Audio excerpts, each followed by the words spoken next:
आजकल किसान आधुनिक तकनीकों को अपनाकर खेती करने लगे हैं और करे भी क्यों नहीं, क्योंकि इन उन्नत तकनीकों से कम समय में आसानी से खेती की जा सकती है। तो किसान सब्जियों की आधुनिक तकनीकों से खेती कैसे करें, आइए जानते हैं कृषि विज्ञान केंद्र गुंता अलवर के बागवानी विशेषज्ञ डॉक्टर पीसी गढ़वाल से। आज की समय की डिमांड है कि कम पानी में भी और कम मेहनत में हम अच्छी फसलें उगा सकते हैं। प्रदेश में पानी की कमी के चलते आजकल किसान बेड बनाकर मल्चिंग और ड्रिप लगाकर सब्जियों की खेती करने लगे हैं, क्योंकि ऐसा करने से सब्जियों में कम पानी तो लगता ही है, इसके अलावा मल्चिंग और ड्रिप लगाने के कई और फायदे भी हैं। सब्जियां लगाने से पहले हम अगर बेड बनाएं और बेड के साथ में मल्च और ड्रिप इरिगेशन का अगर उपयोग करें, लेकिन किसान भाइयों देखते हैं कि जैसे बेड बनाते हैं और बेड, सबसे पहले तो ये देखते हैं कि बेड बनाना क्यों ज़रूरी है। बेड बनाना इसलिए ज़रूरी है क्योंकि ये ऊपर उठी हुई जो मिट्टी होती है उसमें सब्जियाँ अच्छी तरीके से होती है और इनमें जो गलन की समस्या होती है वो बिल्कुल भी नहीं होती है। साथ ही साथ जो जल धारण क्षमता है मिट्टी की वो भी बढ़ जाती है, तो उसमें भी जो सब्जियां हैं वो अच्छे से ग्रो करती है, अच्छे से उत्पादन देती है। दूसरा ये हुआ कि हम ये अभी इस समय पर मल्च और ड्रिप इरिगेशन का अगर हम प्रयोग करते हैं तो उसमें मल्च क्या काम करता है कि एक तो सब जो टेम्परेचर है उसको मेंटेन रखता है, दूसरा खरपतवार की समस्या नहीं होती है, तो इस वजह से जो फसल की जल मांग है वो भी कम रहती है। बेडों पर सब्जियों को लगाने से पानी की बचत के अलावा ड्रिप के द्वारा पानी के साथ घुलनशील उर्वरकों को भी सिंचाई पानी के साथ जड़ क्षेत्र में दे सकते हैं, जिससे फसल की बढ़वार अच्छी होती है और उत्पादन भी गुणवत्ता युक्त अधिक मिलता है। लेकिन इससे पहले कि बेड बनाते समय और बेड बनाने के बाद में हमें मल्च लगाने में किसानों को काफ़ी कठिनाइयाँ हो रही हैं, तो इसी कठिनाई को देखते हुए कृषि विज्ञान केंद्र बानसूर ने ये मल्चर परचेज किया है।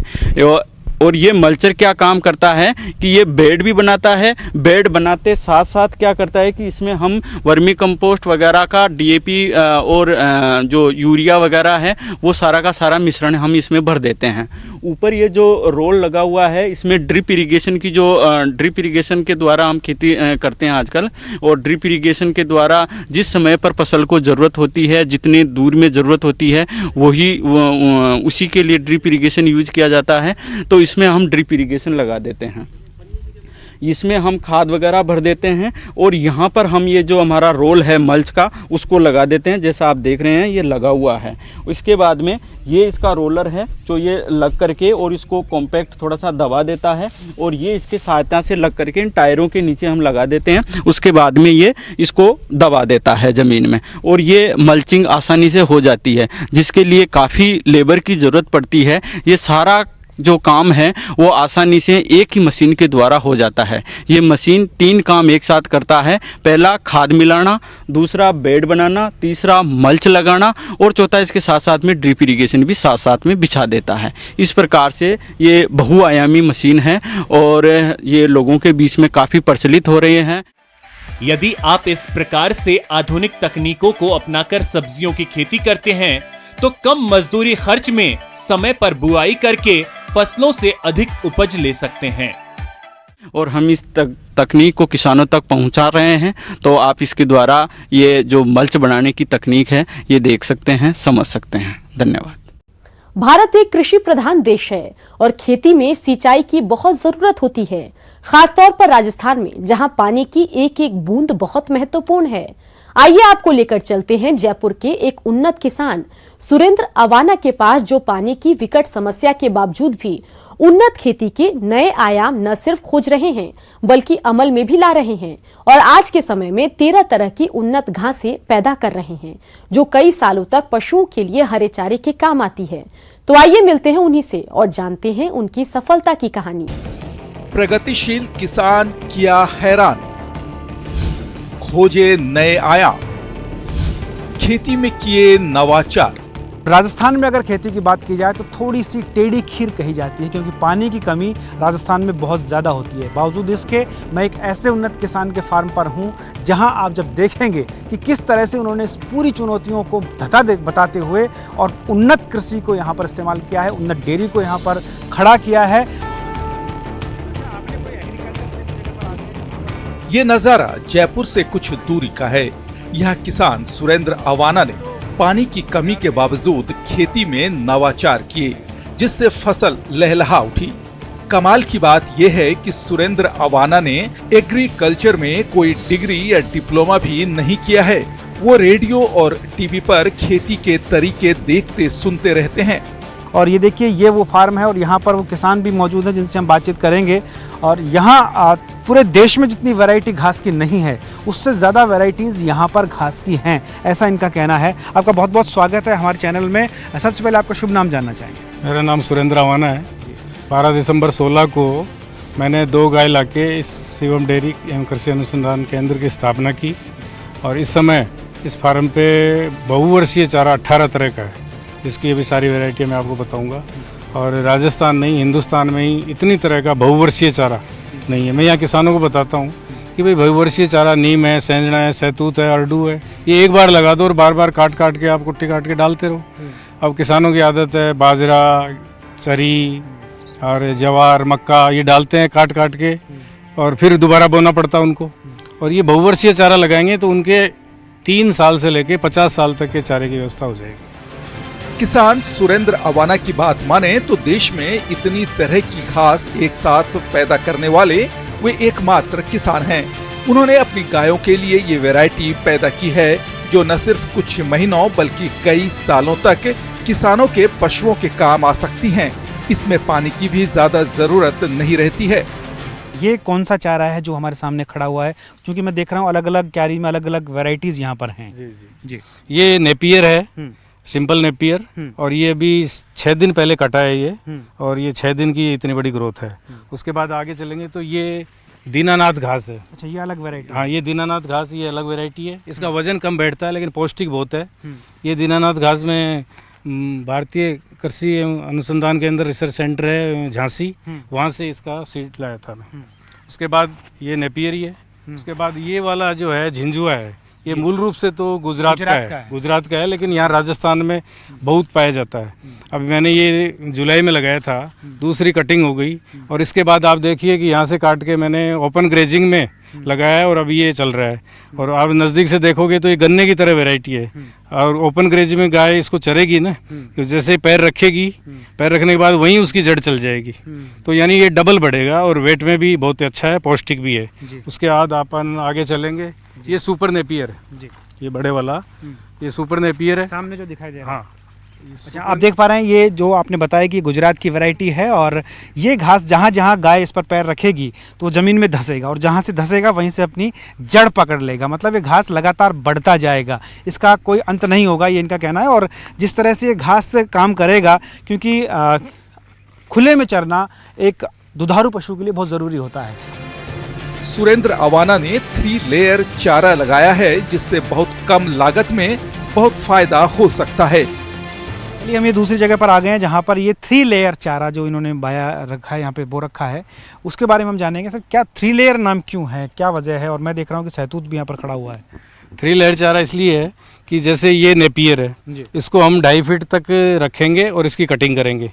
और इसी के बाद जैसे ये सहतूत है, ये सेंजना है, इसकी 5 फीट पे कटिंग करेंगे। तो ये इसके बाद अरडू आएगा, अरडू को हम 7 से 10 फीट रखेंगे। तो यानी उस अरडू की छाया में ये हो जाएंगे और इनकी छाया में ये हो जाएगा। और पानी की ये ड्रिप लाइन लगी हुई है, इसी पानी से इन तीनों को, 3 लेयर चारे को पानी मिल जाएगा। और इसमें जो खाद डालेंगे वो खाद भी इनके काम आ जाएगा। यानी उसकी छाया में वो होगा, उसकी छाया में होगा, इसलिए इसका 3 लेयर चारा है। और ये 4-5 चीज़ है, बहुत पौष्टिक है। काट काट के एक साथ गायों को डालते रहो, बहुत अच्छा। छाया का जो कॉन्सेप्ट है वो राजस्थान में चूँकि गर्मी ज़्यादा पड़ती है और रेतीली मिट्टी रहती है, इस वजह से। हाँ, ये भी कारण है। क्यों अविका नगर में ये 3 लेयर चारा मैंने देखा और वहाँ से सीख के मैंने बहुत अच्छा लगा मुझे। तो इसमें क्या है, एक तो एक ही जगह पे उसकी छाया में वो हो जाएगा, उसकी छाया में वो हो जाएगा और एक ही पानी और खाद उसके कॉमन काम में आ जाएगा। अवाना ने अजोला की खेती में बेहतरीन काम किया है, जिसको देखकर सब ताज्जुब करते हैं, क्योंकि इस बारे में सब सोचते हैं लेकिन ऐसा नवाचार बहुत कम लोग कर पाते हैं। ये जो अजोला है ये गायों के लिए बहुत पौष्टिक है। इसका क्या है कि जितना 25% हम निकालते हैं 24 घंटे में वापस बढ़ जाता है। गायों को सिर्फ बांट में दे दो या कुट्टी में दे दो, 200 से 250 ग्राम दे दो। जैसे हमने हमारे लिए देसी घी का काम करती है, वैसे ही इनके लिए भी ये देसी घी है। इससे गाय स्वस्थ रहती है, हीट में टाइम पे आती है, दूध भी बढ़ता है, पाचन शक्ति भी ठीक रहती है। तो ये हर तरह से गायों का देसी घी है, जिसको कि मैं बहुवर्षीय चारे के अंदर, ये बहुवर्षीय चारे में आता है। इसको डेली इन बेडों में से 25% निकालते हैं और 24 घंटे में वापस ये पैक हो जाता है। ये पानी में आपने तैयार किया हुआ है? हाँ, ये पानी के ऊपर पानी की सहवाल है एक तरह से, यही सीड है इसका। ये 9 इंच पानी भरा हुआ है, नीचे खाद और मिट्टी है और उसके ऊपर ये है जो तैरता रहता है। और ये बहुत अच्छा पौष्टिक है। आप वेटनरी और एग्रीकल्चर के अधिकारियों से, डॉक्टरों से पूछेंगे तो सबसे टॉप वैरायटी ग्रीन फोर्डर में बहुवर्षीय में अजोला को माना है। किसान भाइयों, जैसा कि फसलों की कटाई गहाई का कार्य जोरों पर चल रहा है और देश में कोरोना ने कहर मचा रखा है, ऐसे में आम जन के साथ साथ किसानों को भी इस कोरोना के कहर से बचाव करना होगा। तो आप इस कोरोना से कैसे बचें, आइए जान लेते हैं। किसान खुद को कैसे बचाएं कोरोना के कहर से। फसल कटाई में बरतें एहतियात, जो कि इस प्रकार से है। फसलों की कटाई मशीनों से करें। कटाई के लिए इस्तेमाल होने वाली दराती आदि इस्तेमाल करने के बाद कम से कम 3 बार साबुन से अच्छी तरह से साफ करें। फसल कटाई के समय आपस में एक तय दूरी बनाकर रखें। खेत में फसल काटते, खाना खाते समय एक दूसरे व्यक्ति के बीच कम से कम 3 मीटर की दूरी होनी चाहिए। खाने पीने के बर्तन अलग रखें और हाथों को साबुन से अच्छी तरह से साफ करें। हर आदमी की पानी की बोतल भी अलग अलग होनी चाहिए। एक व्यक्ति द्वारा काम में लिए जाने वाले उपकरण को दूसरा व्यक्ति कभी इस्तेमाल न करे। कटाई के दौरान बीच बीच में अपने हाथों को साबुन से अच्छी तरह साफ करते रहें। फसल कटाई का काम कई दिनों तक चलता है, इसीलिए हर दिन के कपड़े एक दिन पहले ही निकाल कर रख लें। एक ही ड्रेस को रोजाना न पहने। काम खत्म होने के बाद कपड़ों को अच्छी तरह से धोकर तेज धूप में सुखाकर ही इस्तेमाल करें। मुंह को कपड़े या मास्क से ढककर ही कटाई का काम करें। बुखार, खांसी या जुकाम वाले व्यक्ति से कटाई न करवाएं, उससे दूरी बनाकर रखें। खेत में ही पानी और साबुन का इंतजाम करें, ताकि आप अपने हाथों और फसल कटाई करने वाले यंत्रों को समय समय पर साफ करते रहें। नियमित रूप से साबुन या अल्कोहल वाले हैंड सैनिटाइजर से हाथों को धोते रहें। खांसते और छींकते समय अपने नाक और मुंह को ढक कर रखें। अगर आप बीमार हैं तो खुद को परिवार के सभी लोगों से अलग कर लें और तुरंत डॉक्टर की सलाह लें। दूसरे लोगों से भी उचित दूरी बनाए रखें। काम होने पर घर पर रहें, सुरक्षित रहें।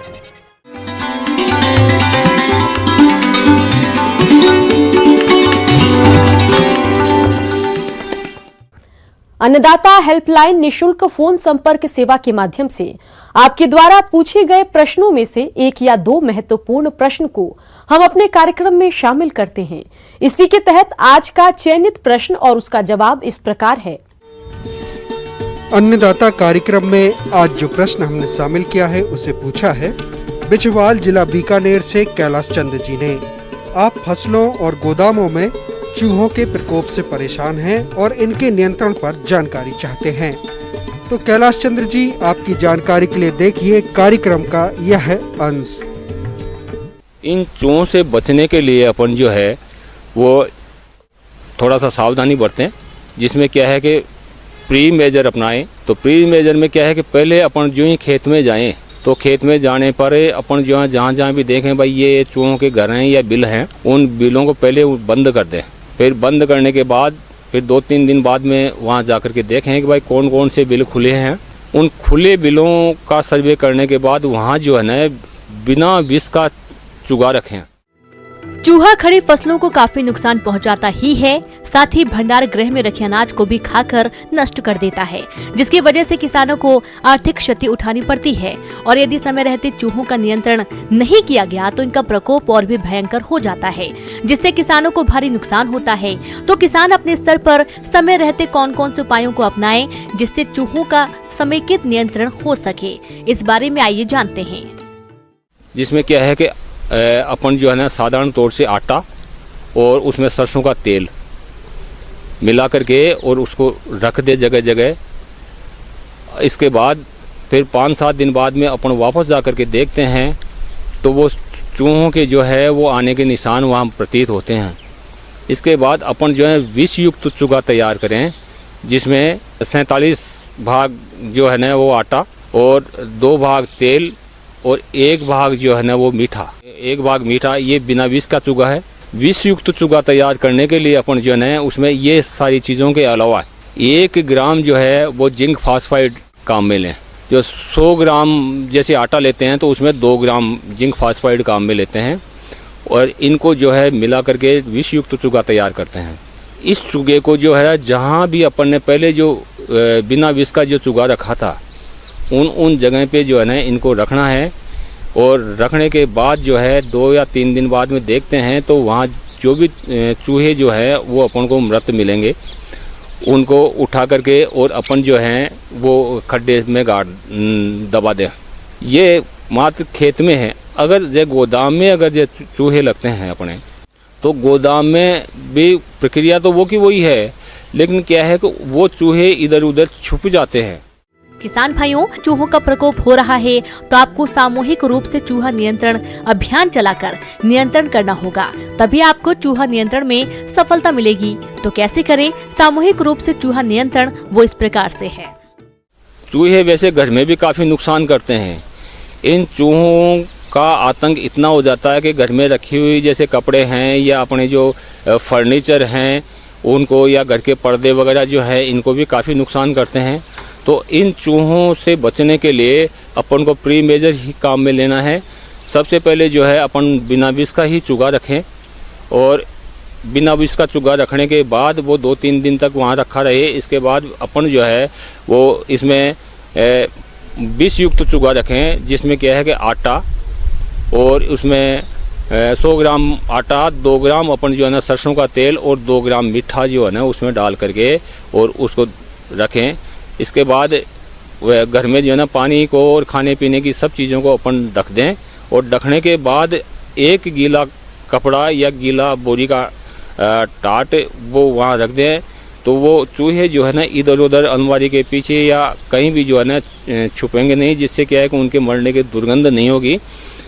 वो चूहे वहीं आकर के और अपन को जो है ना मृत चूहे मिलेंगे। आइए अब एक नजर डालते हैं राज्य की कुछ चुनी हुई मंडियों के प्रमुख फसलों के बाजार भाव पर।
अब आइए देखते हैं कल दिखाए जाने वाले कार्यक्रम की मुख्य झलकियां। गेहूं की कटाई और सुरक्षित भंडारण पर तकनीकी सलाह।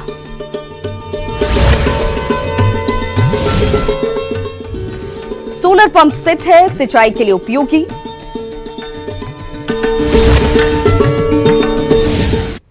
किसान भाइयों, अन्नदाता आपकी सेवा के लिए संकल्परत है। कृषि संबंधित समस्या और सुझावों के लिए आप हमें इस पते पर संपर्क कर सकते हैं। प्रोड्यूसर अन्नदाता, news 18 Rajasthan, Ramoji film city, Hyderabad 501512। साथ ही आप हमें ईमेल भी कर सकते हैं।